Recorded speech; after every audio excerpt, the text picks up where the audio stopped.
everyone. I'm not sure that things are working, so I'm just going to make sure that everything is okay on your guys' end.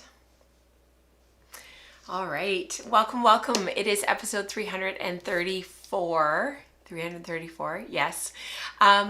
I want to welcome you to this place. Thank you so much for being here. As you can tell, my voice is still not awesome, and I don't think that it's going to last for an entire hour and a half, hour and 15. So we're just going to see how it goes. I've been sick for like 2.5 weeks, basically the entire time, like our entire March break, and which is really quite sucky. It's just like, what else can you say? It's just awful. I was teaching at Fibers West,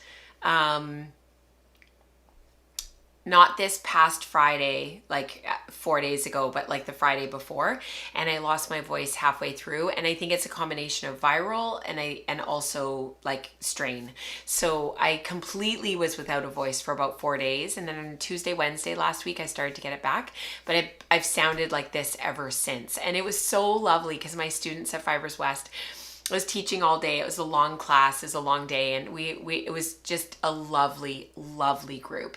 And when I actually like fully lost my voice, Fionn, who's a longtime member of our community, she like ran and got me tea, and everybody was like, "Okay, don't talk. Like if you don't talk unless you absolutely have to." They were so lovely. So thank you so much everyone for being here. Dion and Ellen are here, and Pauline and Christine, Glenda, Nicole, Eliane, who else? Lisa just popped in, and so did Colleen. Welcome, you guys. It's so good to see you here.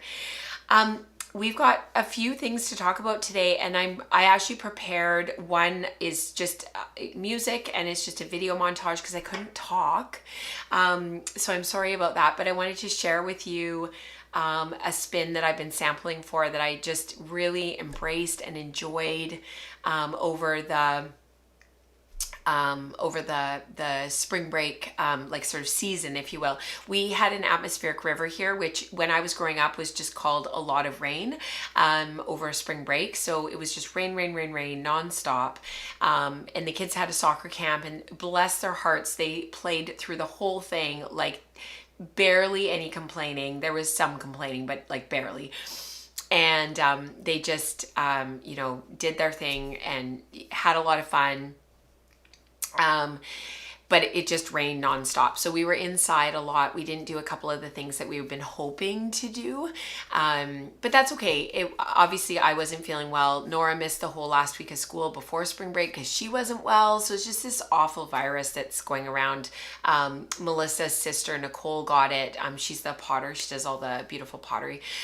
She got it, and she said it just went on and on and on. And that's very much been our experience. It just has been on and on. So fingers crossed that my voice lasts. Before we really get into the show and before we really like get started and get going, if you're newer here or you're just feeling a bit unsure about where everything is and just trying to like figure out how everything fits together, if you look just down below, there are 2 links below that will probably help you. The first one is the Start Here guide. It just runs you through how the community works, where people usually begin. And then Ketchup and Pickles is our monthly post. It's kind of like, think of it like a newsletter. And that's everything that's been released and what's coming up and what to look forward to. If you're already familiar with all of that and you're a long-time member of the community, obviously you don't need to do anything. You just need to get to sit back and relax and sip your tea, and we'll jump right in.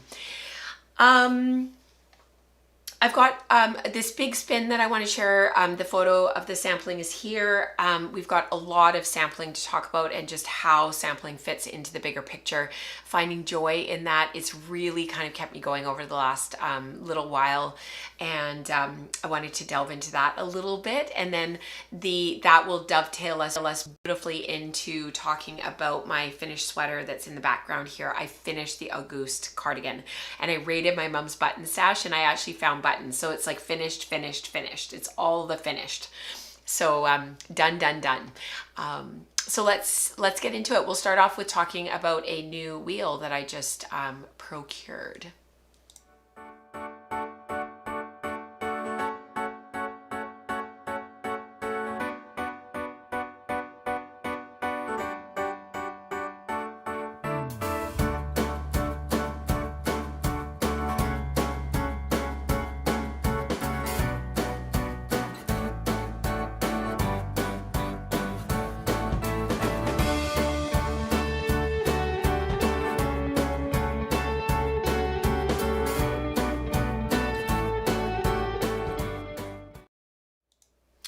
So something that I've been thinking a lot about lately, in my sort of over the last year or two, has been trying to figure out a way to make myself a bit more portable, and it's been a really difficult.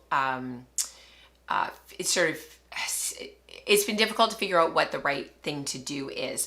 I really only spin on two of my wheels, like faithfully. My Matchless Rose and my Magicraft Rose and my Magicraft Susie Pro.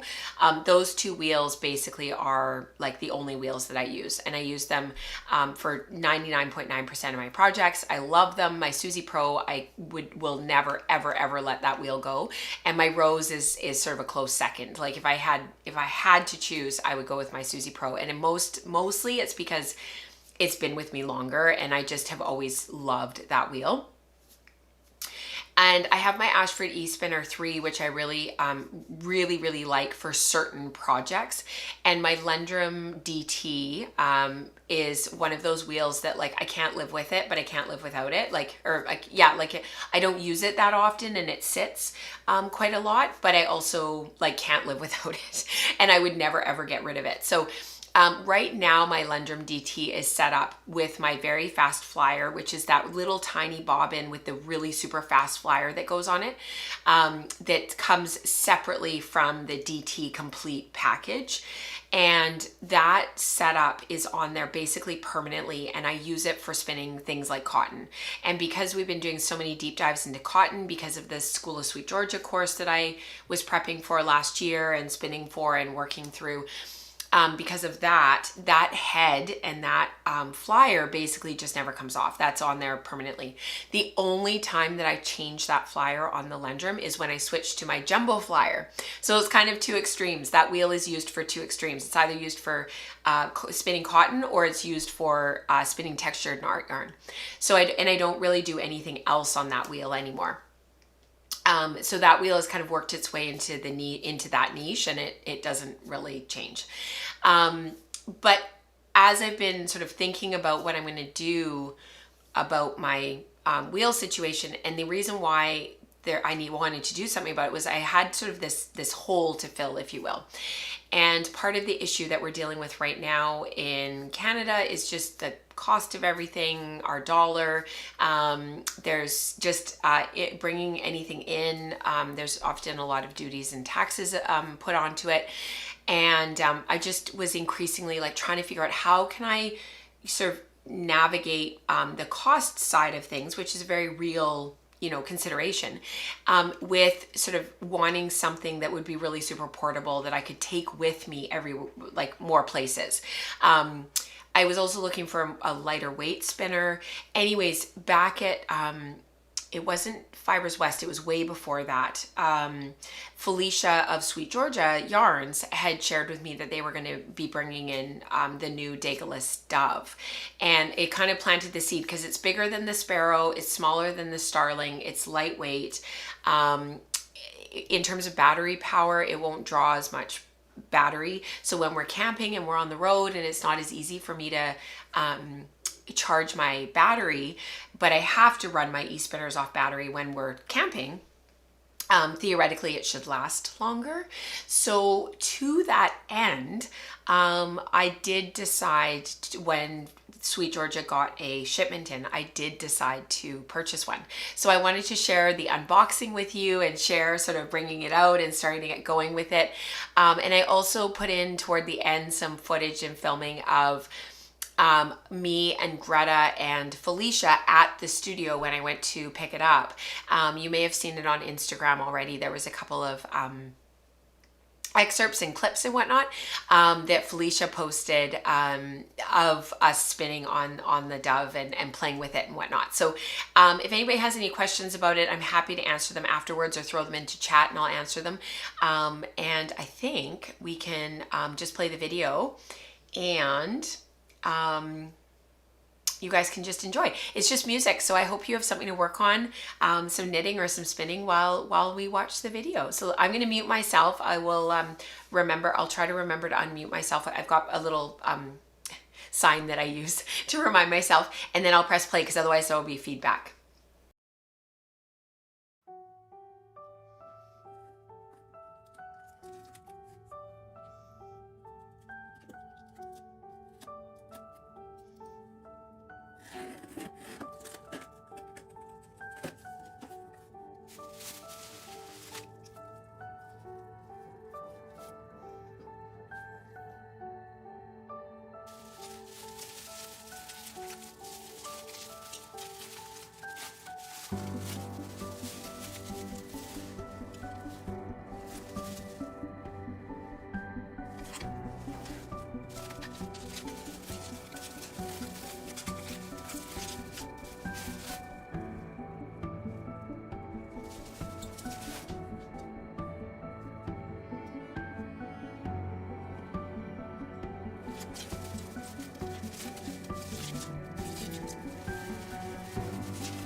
So it came home, a box came home with me.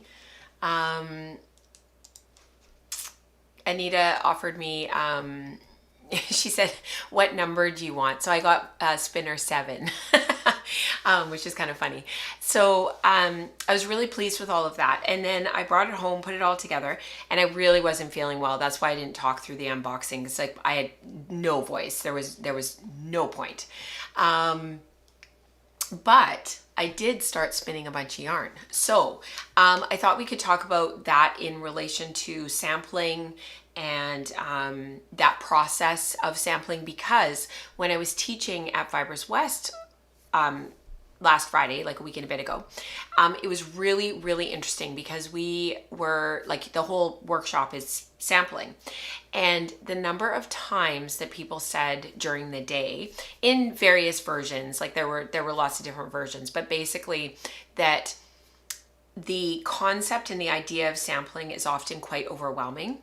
And the idea and concept of sort of taking the time to sample sort of feels like something that, you know, isn't going to give us that much information. And I think one of the things that as a group, everybody really came away with, and it's too bad that Fion's not here today because she was in the workshop, but Glenda's taken it in the past. So it'll be interesting to hear what she thinks.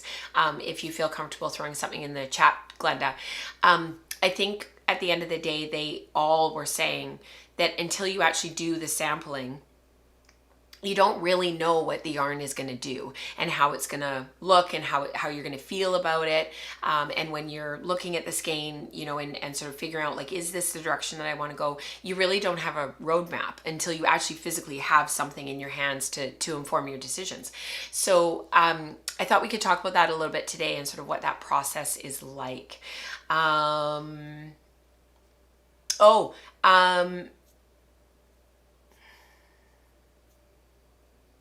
Oh, that's so interesting, Lisa. She said, do you have to tell people you are an affiliate of Sweet Georgia by Canadian YouTube rules? Or is it a US thing? I guess I do, in the sense that, but it's in the show notes. So in Canada, that's, I'm pretty sure that's like enough. But yeah, I am affiliated with Sweet Georgia. That's a good point, Lisa. Thank you so much. So yeah, let's talk about sampling. And let's talk about spinning and finishing something. I have 3 like headings that I could play. We could do sampling, we could do skeined, or we could do spinning. So I think I'll do sampling today because that's really what like the overarching conversation is. But really, this is also a skeined segment as well.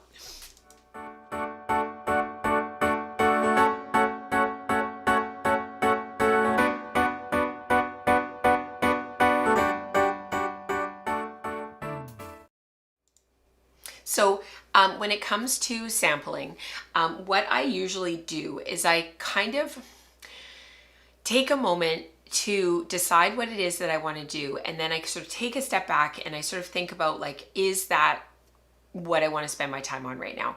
And sometimes the answer is no. And sometimes I end up coming back to it later because it is an idea that I've sort of got in the back of my head and I want to, you know, see it through. So I wanted to share with you a little bit about some of the samples that I've been making recently, just to kind of show you like how much little sampling goes on in the background. This was one that I did back in October of 2023. So this one is going back a ways, but it's because I haven't done anything. Everything that I've done with the yarn since then, I've ripped out. But this was my combo spin. It was a Targi, it was a blue Targi that was sort of a denim color that Katrina had dyed up years ago on Targi for me. And then I ended up I ended up not spinning it and not using it. But I added in some organic poleware silk that was sort of this orange color. And because it was for the month of October in 2023, that's actually the only reason why I remember, is it was because we were doing contrasted proportions. So I did 3 or 4 samples. I think I did 3 I might have done 4, with different proportions of the blue to the orange. And the idea and what we were talking about that month, and you can go back, if you're a member of the Patreon community, you can go back and watch that Year of Color. You can go to the collection on Patreon and click on Year of Color and go to the contrast of proportion. But I made 3 or 4 different yarns. I did a hauser, a cable, a traditional 4-ply. And the one that I settled on was a hauser yarn, which is this one here. And then I knit up this little sample in 3 different yarn needle sizes because I really wasn't sure how the hauser was going to act once it was knit and finished. And it's funny because I come back to this sample again and again and again. And it was one of those things where the idea of starting a big project and carding up all the fiber and having enough fiber and carding enough and spinning enough to have a sweater quantity at the time felt a bit too overwhelming. But coming back to this again and again just kept reinforcing for me that yes, I was going in the right direction and I was really happy with what I had created initially. And so it kind of kept my motivation going. And the not that I was like really outcome driven per se with this project, but it kept me going in terms of I'm going in the right direction for the yarn that I want. And so there was that sample. And then one of the other samples that I did last year was this one. And here is what the remnants of the yarn that's left over. And this is the yarn that's behind us on my dress form. But this was the initial sample that was only 2-ply. And you can sort of see how the yarn looks a little bit different compared to the final knitted swatch, which feels, in real life, this feels like it has more body. It's very, very elastic. It's got really good bias to it. It has really good bulk. It almost feels a little tiny bit downy almost, but smoother and finer than that. And it doesn't really have any halo. And this was a New Zealand Corriedale that was very, very long stapled that I washed. I scoured it, and then I lock popped it, which is a tool for those who don't know. The lock pop is like this square block, and it's got carding cloth on top, and the tines are a little bit firmer and a little bit taller than on traditional carding cloth, and you sort of bounce the locks on it and it opens them up. Every time I say lock pop on the podcast now, I do a little like explanation because I always get a comment down below saying what's a lock pop. So great question. And so I've just started answering it before to help people to know what all this different fiber prep equipment is. So once I had my 3, I initially did a 2-ply sample, but I wasn't super happy with 2-ply. Always feels like it's lacking some way, somehow, and sometimes it's hard to put your finger on why. And 2-ply plays a huge role in our spinning. So like, I'm not dissing on it. It takes up a huge amount of our spinning repertoire, if you will. And it's kind of the backbone of most hand spinners yarn that we make. But this 2-ply just felt like it was lacking a roundness that I was looking for a cabled cardigan, which we'll talk about later in the show. So when I knit up the swatch, I did this with the 3-ply sample. And you can see how dense the stitches are on 3.5 millimeter needles, which I think is a US size 5. Is that right? I always forget. US size 4 is it? US size 6 is 4 millimeter. One of you will help me. Yeah, US size 4 is 3.5 millimeter needles. So yeah, this came out like quite dense and quite bouncy and springy, but I had really good stitch gauge and I didn't want to go up or down because I knew it would create too dense a fabric or too loose of a fabric. So it was like the perfect gauge. So that was another sample that I did.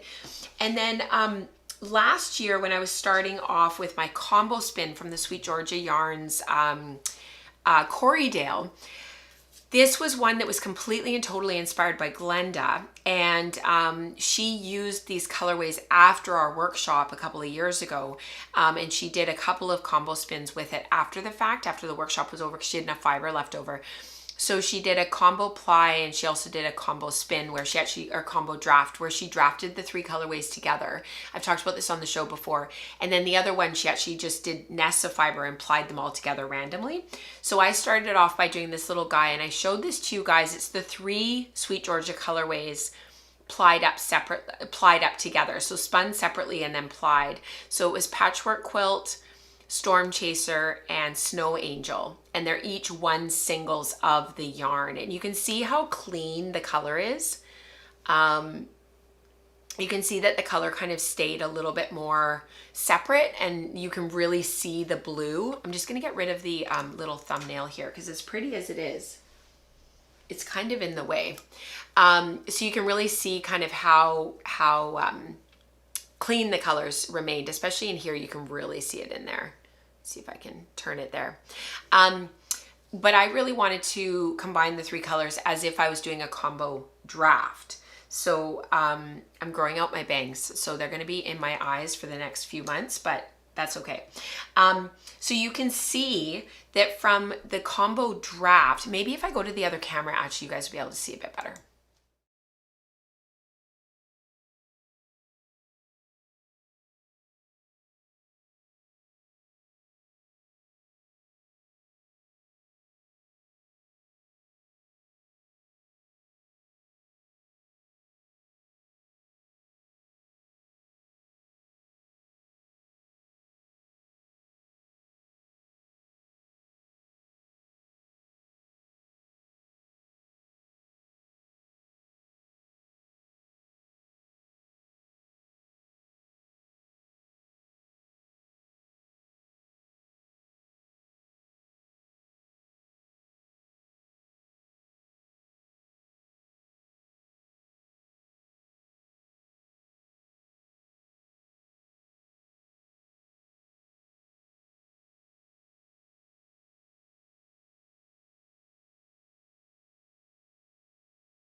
Oh, when I switched the camera, the audio wasn't on. Thanks, you guys.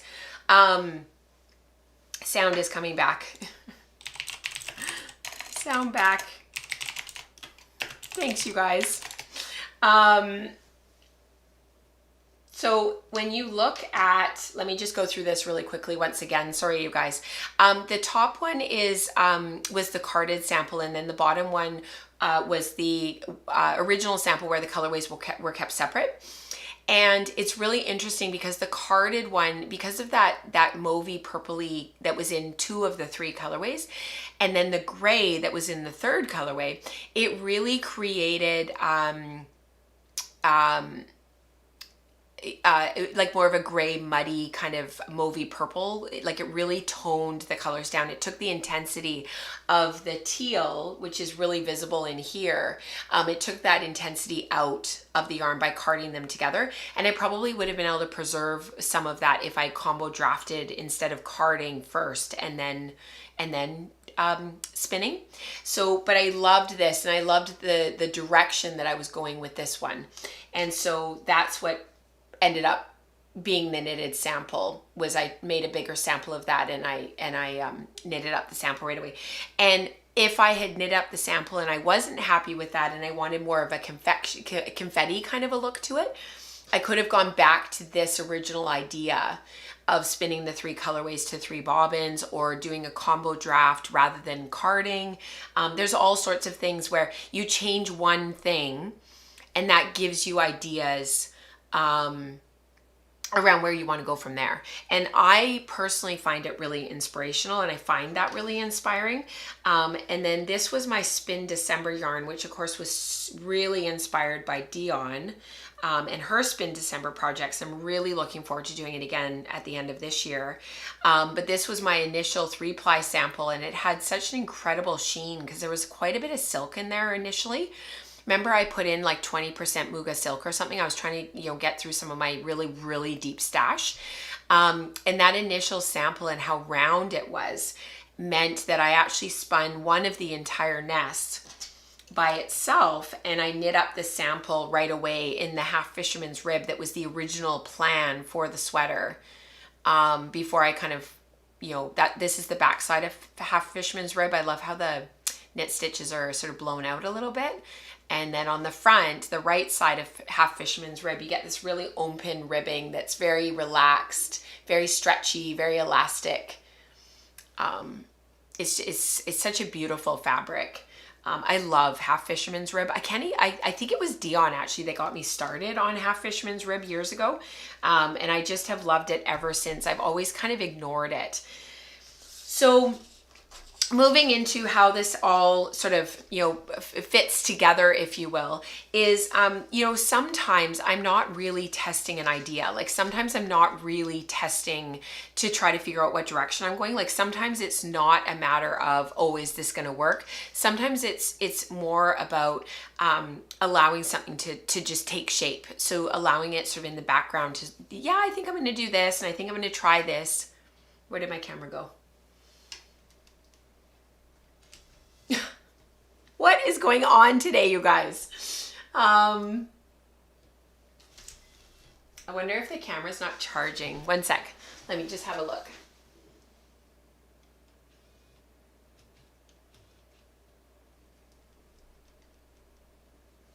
Who knows? It just timed out. I have no idea. I haven't had it time out. I've had it die on me, but I've never had it actually time out.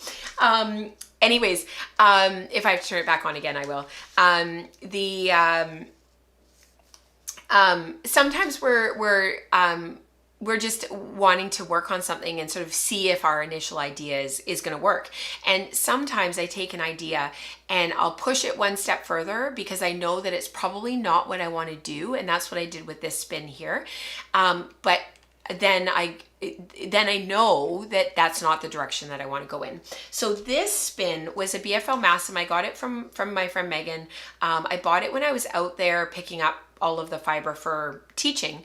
And this is part of her 2024 Advent, 2025 Advent, the one that just happened this past Christmas season. And it was the Pandora Sphinx moth. So I'm not sure which day that was I think she does 12 bundles of fiber for this season for people that want to do it. And this particular colorway I just loved, and she had it sitting there and I was like, is this extras? Like, can I have it? She's like, absolutely. And I was just so excited to grab it because what it screamed to me was weaving. And actually I'll go back to the big camera just so that you can see, and hopefully we don't lose sound. Nope, we're good. What I did, and granted, I was sick through this whole season, and I think I showed this to you guys before, but I did this initial little sample, and I just two-plied it. So I broke the braids down, broke them. I showed that on the podcast before. I broke them all down like that. So this was the original braids, right? And it's really quite interesting to see the actual yarn now that it's spun, because I broke the colorway repeat up so much, and I just kept winding them into little sections. And this is 3 braids, so this is over 300 grams of fiber. It's about 340-ish grams of fiber. So I just kept stripping. I'm not sure if I said it's BFL Massum, so it's 75-25, 25% Massum, 75% BFL. And I did this initial little sample. I loved it so much. And it's actually not hard spun, so it's still relatively soft. I could wear this against my skin, no problem. I could make a sweater, a cardigan out of this, and it would be fine on my sleeves, on my arms. And when I saw it hanging there at Megan's, what I really wanted to do, and what I was really excited about was to weave with it. And that was my plan. So while I wasn't feeling well, I wove up on my pin loom a little sample that was from this initial 2-ply sample. So this was where 2-ply, I want 2-ply. I had talked about with you guys doing it as singles. But as I was spinning, I don't have a setup here where I can really steam the singles the way that I would want to then be able to weave with them. So I'm going to leave that for when we're back in our house and not at my mom's place anymore. I decided to 2-ply it. So I spun a little bit finer than I initially planned, and I 2-plied it. And I just, oh my goodness, you guys, I love this so much. So this was one of those things where sampling I wasn't feeling well, and I was really feeling quite sorry for myself, to be totally honest. And yes, they called to me as well, Christine. The colors in this braid just totally called to me. And I just love green and pink so much. And so I was feeling sorry for myself. I wasn't feeling well at all and fighting this awful cold, and I just needed a win. And so sometimes sampling can be just something small that we do that just gives us that little boost. It's like a dopamine hit, right? You do this little thing and you're like, yes, I did a thing. So it really inspired me because the set, the finished set, this is washed and finished. So for those who are weavers in the crowd and know what I'm talking about, basically set is looking at the numbers of ends per inch that you have. So the warp, the threads going up and down, and the weft is the picks per inch, the threads going across horizontally. So for the non-weavers, that's kind of what we're talking. So it ended up coming out, this is basket weave, which is sort of a twill adjacent weave. It gives you a really good idea on the pin loom what your fabric is going to act like as a twill, but it also gives you a really good idea of the plain weave as well. It's sort of this in between. I love basket weave on the pin loom because it kind of gives you this idea of these interlacements of under 2 over 2 without actually sitting there doing a twill. So it gives you this, what's the drape going to be like? With a true twill, it's going to be a little bit more, and with a plain weave, it's going to be a little bit less. And so it just gives you that initial information that's really, really helpful to just get you started. Again, it just gives you that win, that tick of like, today you are winning. Sometimes we need that.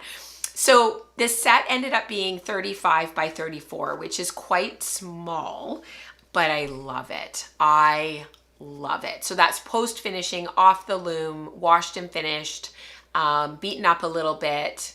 It did shrink a little tiny bit. I just love it.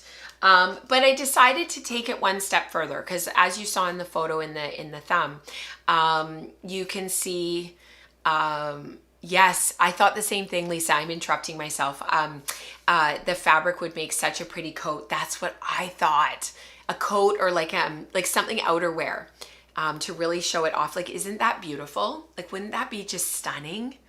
Yeah, I totally agree. Yeah, the colors in the fabric came out really beautifully. I think part of it is because because it is plied, there are areas where the darker gray that's in the original braids came out, like it kind of marls and it barber poles, it color twists. And so it's almost like confetti. So there's areas of the swatch that look a bit confetti-like. It just worked. Like, it just, sometimes you get a win and it just worked. So, but I wanted to take it one step further just in case I was missing something that would be really stunning in the knitting, like just in case, because you don't know until you try, right? So I took it one step further. I knew that I wouldn't love this, but I did knit it up. So this is on, I would probably knit this a wee bit tighter if I were to actually knit something. But I did knit this up on 3.5 millimeter needles. I probably needed to go down to 3.25 millimeter needles. So a US size, is that a US size 3? I think you guys will help me. But instead I used a US size 4, just double checking. Yes, a US size 4, 3.5 millimeter needles. And what I don't love about this is the blatant striping. And that would be more so in some areas of a garment and less so in other areas of a garment, because you're going to have areas where you've got some barber pulling where the colors twisted together. You're going to get some areas where the colors twisted together and you get just like, just solid. And then you're going to get areas that are a little bit more subtle and a little bit lighter where your eye can rest. But what I don't love is all this texture at the bottom where I did my garter stitch border so that my swatch wouldn't curl. And you can see there's some color twisting because of the barber pulling in the yarn. And that competes with the texture of the knitted stitches. And I was like, yeah, no, I was right. Like this is not going to be the winner. The winner chicken dinner. So let me show you the yarn. And here's the initial sampling that I was talking about. So this was the initial yarn, that was what the fiber looked like. So that was roughly the size of the nest that I ripped down to. I did split the braid horizontally first so that I wasn't dealing with such long strips of fiber. So I did strip it horizontally initially, and then my lengths of fiber were a little bit shorter, not quite so long. I really like doing that. It breaks up the colorway if you're trying to break up colorway. It breaks it up, and it just means you don't have quite as long lengths to spin from. And then this was the final yarn. And I really enjoyed spinning this on the Dove. It was lightweight, it was fast. I just sat on the couch and just kind of embraced it. And I filled up the bobbins one after the other quite quickly. I ended up with 3 full bobbins. So what I ended up doing was I plied the first 2 together onto it, like 4th bobbin. And when that bobbin got full, I wound off a skein that was roughly 400 yards, and then I would keep plying again. So I didn't empty that bobbin out completely and wind this massive skein of yarn. I'm finding those really, really massive skeins are actually really difficult to deal with when you're knitting. So I've been keeping to, like, this is sort of a sport weight yarn, roughly 400, between 300 and 400 yards per 100-gram skein is what you would find in the store, in commercial yarn. So I've started kind of winding off that length of skein roughly, because it skeins really well. To be honest, it's all about, like, if you can twist it into a skein more easily, then let's do it that way. Thank you, Pauline says it's gorgeous. So I wound off 400 yards, and then I plied some more, and then I wound off another 400 yards, and then I plied the rest of it, and what was left was the last skein, which was about 360 yards. So that's actually this one. So I have 2 skeins of 400 yards of yarn, and then one last skein that's about 360 yards. And that, I am so happy with this. One of the things that I will say about this yarn is in the skein, it doesn't, like, when it's skeined up like this, it doesn't look as green as it is in real life. So when you unskein these and you put them out, sort of put them in I think of it as like a shell, and you photograph it that way, they look a lot more green.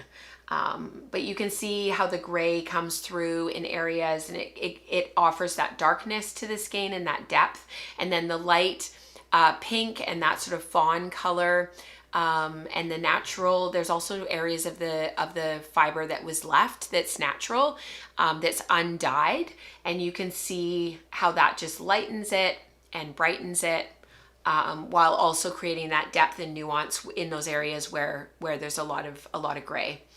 That dark, rich gray of the moth body. This was based on an inspiration photo that Megan had of the Pandora Sphinx moth. Like, it's actually of a moth. I should have grabbed a photo of the Pandora Sphinx, because it's actually a really beautiful moth. But if you have a moment to look it up and to look at what the moth actually looks like, it is beautiful. You can look actually on Megan's Instagram.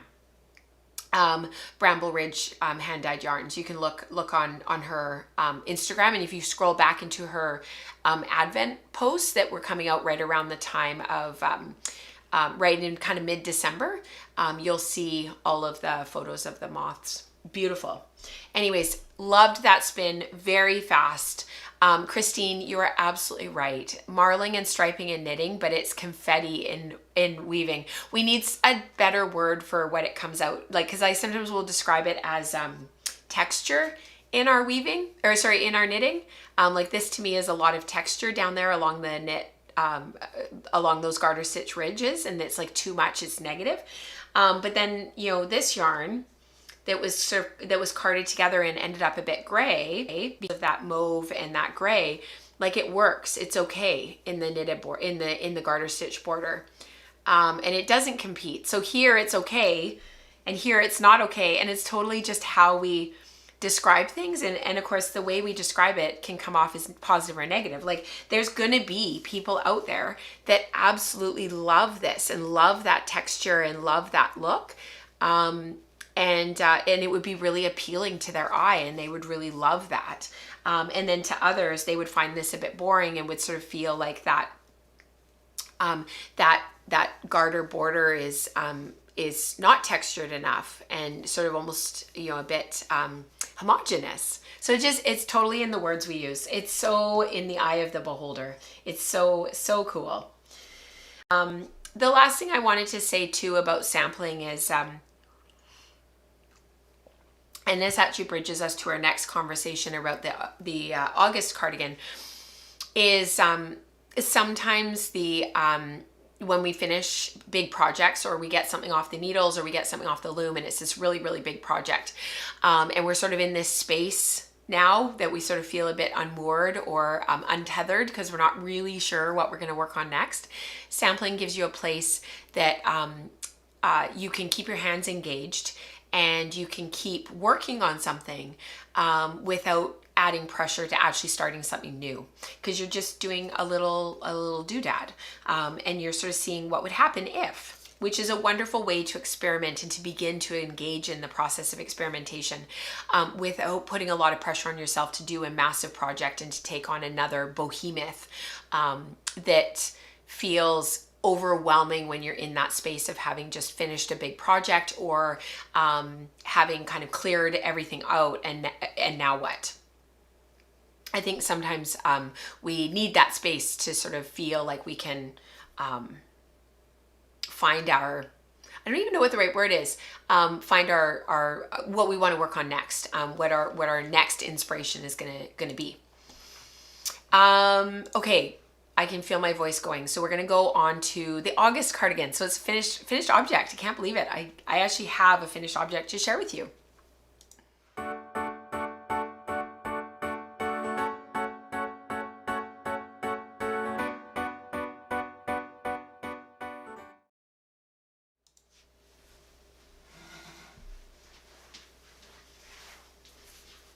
So this is actually like finished because it's had photos taken, the buttons are sewn on, all the things. So this is the Auguste cardigan, and it is by Joanna Griesch, I think, Gehrisch.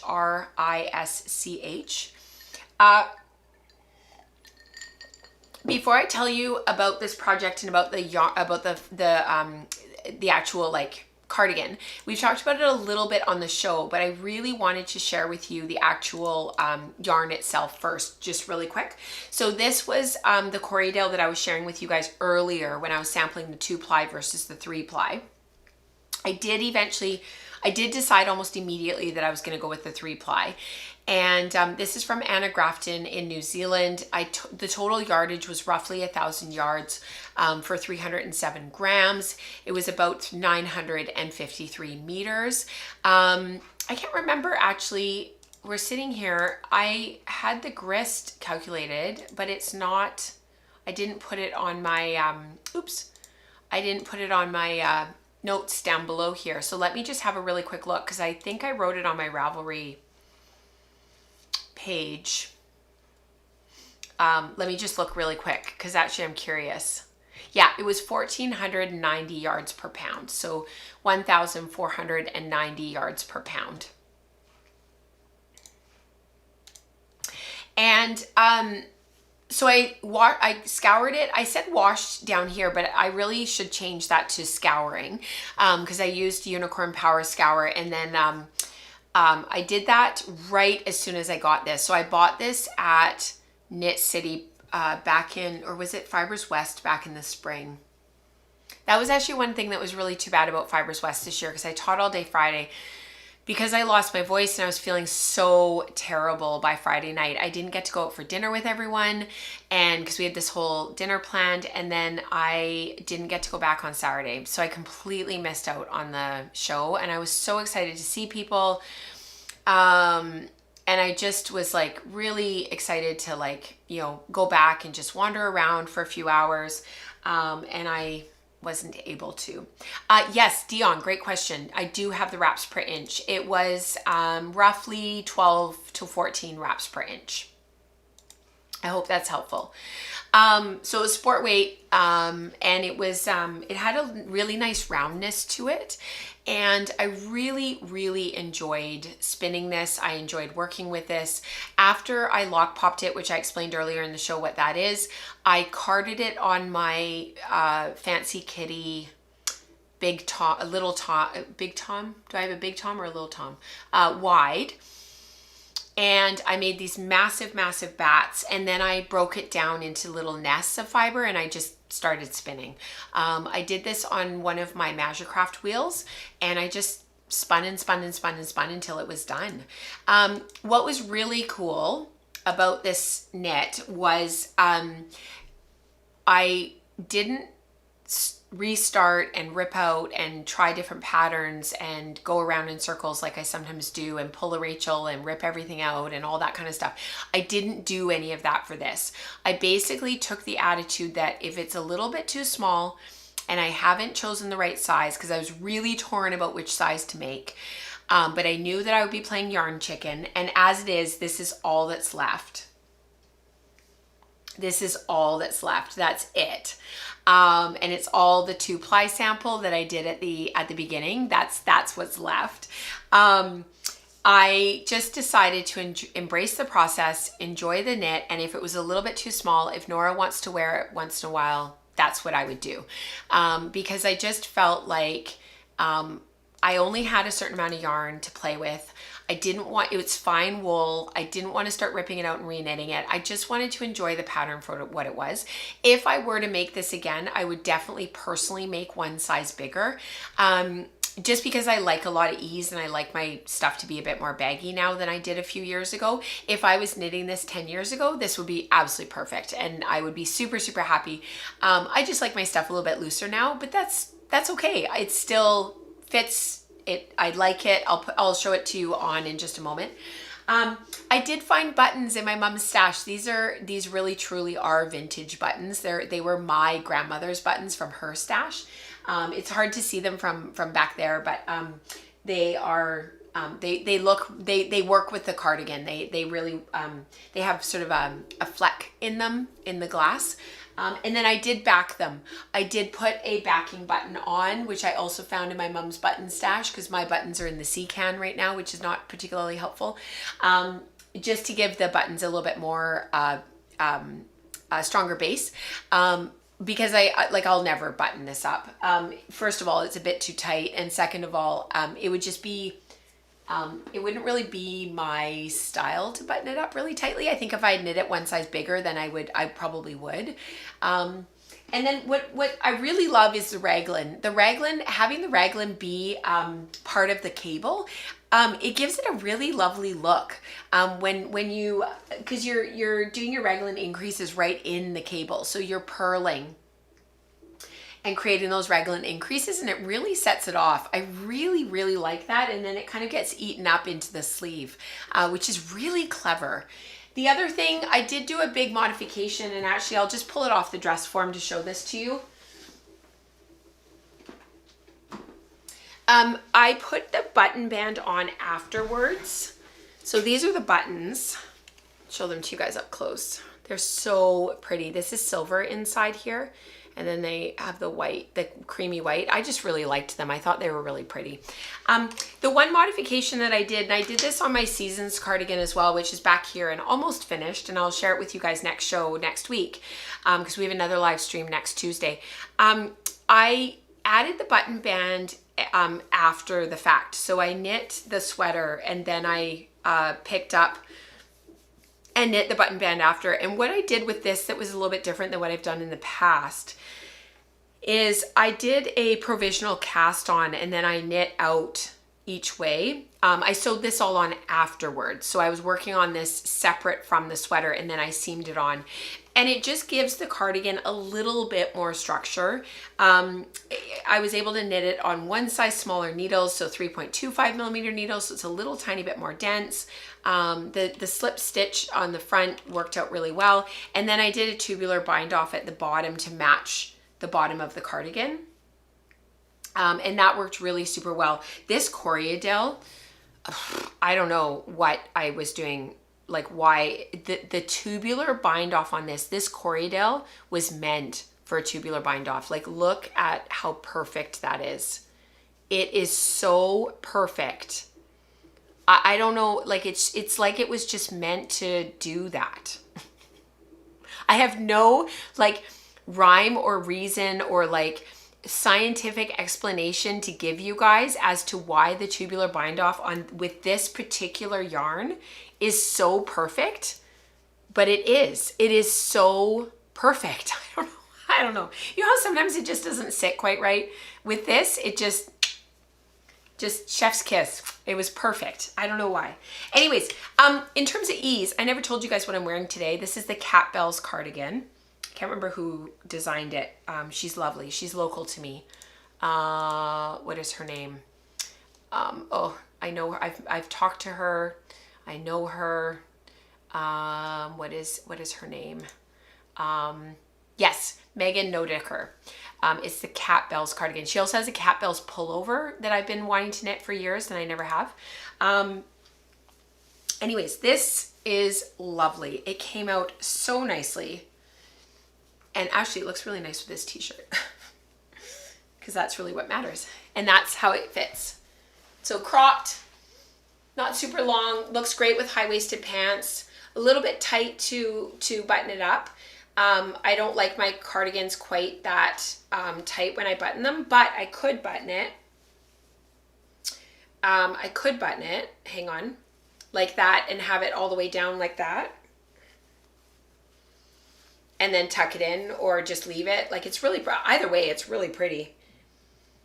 Yeah, I'm really, really happy with it. I did not follow, I should say, you guys are gonna laugh. You know what I'm like. Not follow the instructions for the sleeves. I followed my own arm. So what I did was I started knitting and I started to try it on and then I decreased as I went. James is trying to get a hold of me because it's his lunchtime. Give me one sec, you guys. So what I did was I did my decreases, which are down here. I did them based on what I wanted in terms of fit. So the sleeves are a little bit looser than they otherwise would have been because she had the decreases starting almost immediately. And I knew that I just wanted them a little bit looser and just a little bit more ease. So that is one big modification that I did. I did my decreases based on what I wanted. And I made the sleeves a tiny bit longer too, actually. So the sleeves come down to the bottom of my thumb. Versus I think in the pattern, if I'd stopped where she told me to stop, they would be more like a bracelet length, which would have been fine. But I did want to make them as long as I could. I also added 2 repeats of the chart on the body. If I had stopped where she had wanted me to stop because my row gauge was a little bit different, I would have had an even more cropped cardigan and it would have been truly like quite short. So yeah, I'm really, really pleased with how this came out. Oh, thank you. Christine says garish, according to Google. That's how her last name is pronounced. Thank you. I really appreciate that, Christine. Thank you. Thank you so much. I was listening to a podcast a little while ago and they were using, it's one of my most favorite podcasts. And I was listening to one of the presenters. It was right before I found the podcast. And this is like several months ago. And I was listening to them talk about it and plug the podcast. And I absolutely, for the life of me, could not get the name of the podcast. Like I just did not understand. I'd never heard the word before. And then when I finally figured it out, I was like, oh, of course. But I was hearing it as an A rather than an E, but it was just the accent. And just my ear couldn't catch it. And I was like, oh, pronunciation.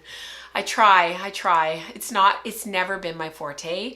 I have a good ear, but it just, for certain sounds, so I really appreciate you guys helping me. Thank you. All right, so that is my Auguste cardigan. And like I said, I'm very, very pleased with it. And I think it fits well. I'm definitely going to wear this quite a bit. I was encouraging, if anybody's into sci-fi fantasy, I have no affiliation with Ryan Gosling or anything other than the fact that we're both Canadian. We went to the opening weekend of Project Hail Mary because we had read the book with the kids. They've read The Martian, they've read Project Hail Mary. They've seen both of the movies. They loved The Martian. And then we took them to Project Hail Mary. And of course the kids loved it. And if you guys don't know what I'm talking about, just Google Project Hail Mary. It's a book by Andy Weir. And anyways, if you guys have seen any of the interviews recently with Ryan Gosling, I actually have never been I'm not like a mega fan or anything of Ryan Gosling or anything. I'm not really into celebrities and stars and stuff. But recently he's been doing a lot of publicity for the movie, right? But he's been wearing these cardigans. You guys have to look it up. And so I've been encouraging Mike to like, embrace his inner Ryan Gosling and start wearing cardigans. So maybe I'll have someone to knit for after all. Like maybe he'll want me to start knitting him cardigans, and he'll like embrace his inner Ryan Gosling and he'll start wearing cardigans. Fingers crossed. And a girl can wish. I had asked Glenda that question earlier about the sampling, and she responded. She wrote in the chat, now I can't find it. Oh, he was awesome in Barbie, Dion. He absolutely was, yes. Where did Glenda put her comment? Where is it? Just give me a sec here, guys. Oh, Sam, welcome. Here we go. Glenda said, what I came away with from the class was just how easy it is to sample and that there really is no reason not to do it. I love that. Thank you, Glenda. I really appreciate that. I think that's one of those things where we kind of build it up in our mind. It's kind of like swatching for knitting, right? We build it up in our mind and we were like, oh, what's the point? Why bother? Well, the way I approach it now, I'm not sure if this is helpful or not, but the way that I approach knitting for swatching for knitting is I'm going to spend an inordinate amount of time knitting this sweater. I'm probably going to rip it out at some point. And if I don't rip out the whole thing, I'm probably going to at least rip out part of it. So if I'm going to do that, and I'm going to spend the time ripping out and re-knitting, maybe it's worth it to swatch. And that's how I approach it now. So I remind myself about that ripping and re-knitting sort of inevitability in every project that I knit, and then I come back to, okay, if I'm willing to do that, I should be willing to swatch. And actually over the years, because I've done so many, I just did 10 knit swatches for Ply magazine. That's coming up in a future issue for Ply. I just have gotten to the point where it's like, just get it done, just do it. And you know what, I really enjoy it. Those 10 swatches are in here. Those are all the swatches there. There's 10 of them. That's in a future issue of Ply. All right. Oh, Christine, you have to watch Barbie. It's hilarious. It's a commentary on our modern society. It's actually a bit more serious than people realize.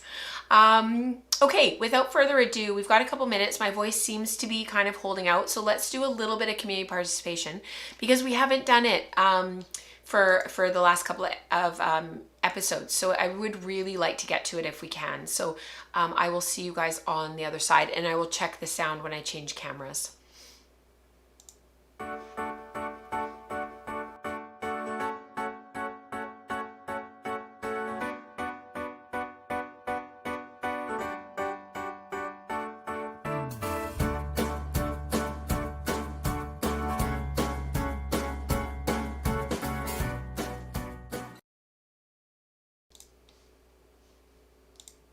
Dion was saying that she samples for all of her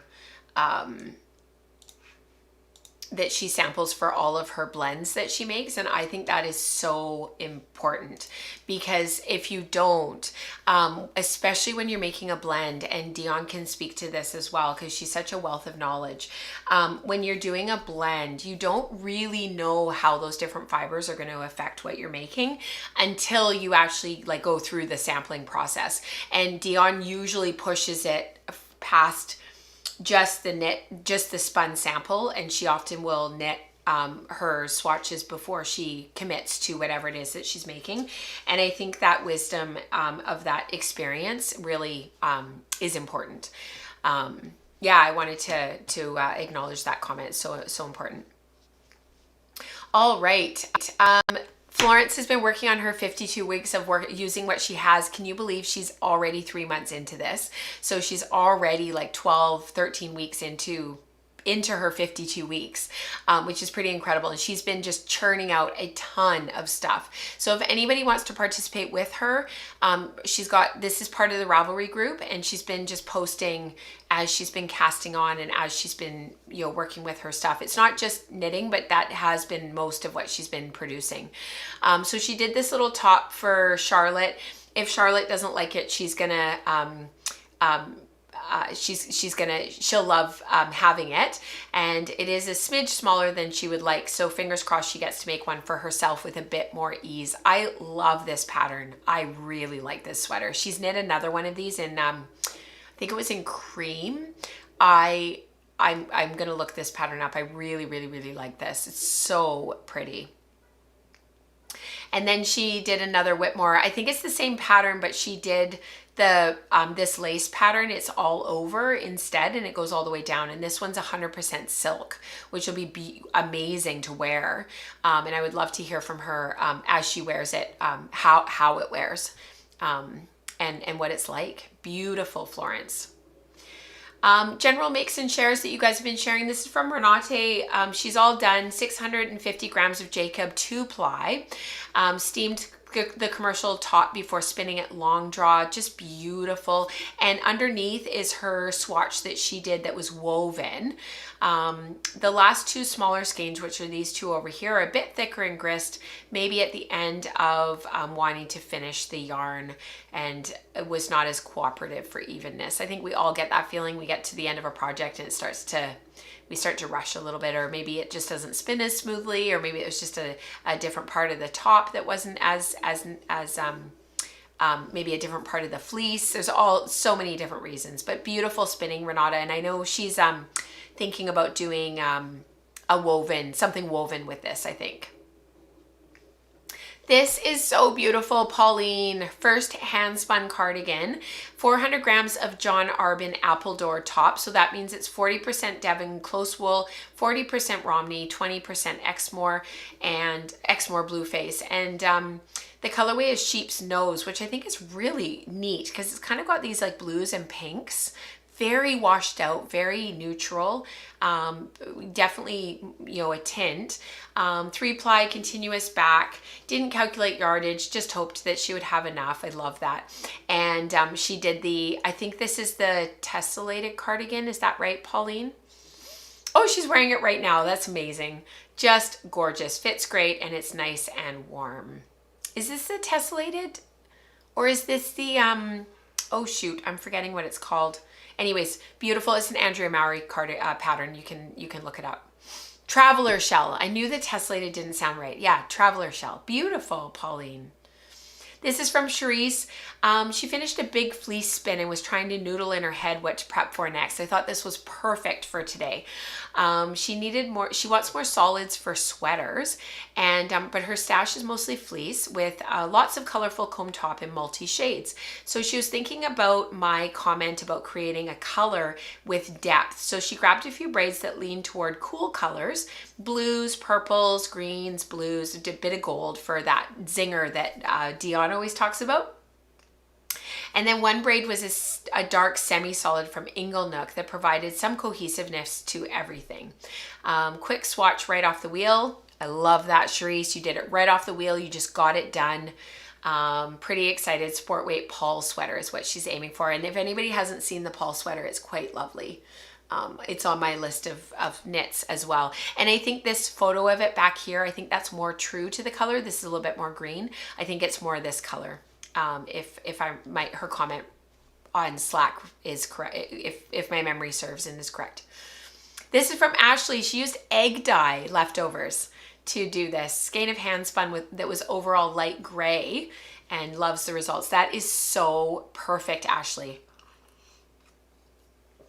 I love that gentle rainbow. It's just gorgeous, gentle red, and the lovely, lovely russet kind of orange back there. And then this ochre gold into the lighter green, lime green. My friend Vicky, I run with her. She doesn't do any of this, but her boyfriend, they have sheep. They've got Friesians.